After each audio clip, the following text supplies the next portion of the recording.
સુરતના વેપારીઓની મુશ્કેલી યથાવત. માર્કેટમાં આગ લાગ્યા બાદ ફાયર વિભાગે એનઓસી રદ કરી મિલેનિયમ ટેક્સટાઇલ માર્કેટ 2ને સીલ કરવામાં આવ્યું. અગ્નિકાંડ બાદ હજુ પણ સુરત શહેરની અંદર ટેક્સટાઇલ માર્કેટના વેપારીઓની મુશ્કેલી યથાવત જોવા મળી રહી છે.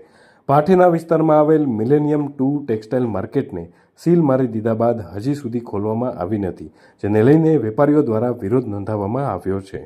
સુરત મહાનગરપાલિકા અને ફાયર બ્રિગેડ દ્વારા ફાયર એનઓસી અને બીયુ ન હોવાના કારણે મિલકતો સીલ કરવાનો સિલસિલો ચાલી રહ્યો છે. ખાસ કરીને જે મિલકતોમાં બીયુ અને ફાયર એનઓસી ન હોય તેની એનઓસી રદ કરી તડબાતોડ બિલ્ડિંગો માર્કેટ સીલ કરવામાં આવતા હોવાનો આક્ષેપ થઈ રહ્યો છે. આવી એક ઘટના સુરતના ભાઠેના ખાતે આવેલ મિલેનિયમ ટેક્સટાઇલ માર્કેટ 2માં બની છે. આ માર્કેટમાં થોડા દિવસો પહેલાં એક શોર્ટ સર્કિટના કારણે આગ લાગી હતી, જેના કારણે હાલ આ સમગ્ર માર્કેટને સીલ કરી દેવામાં આવી છે.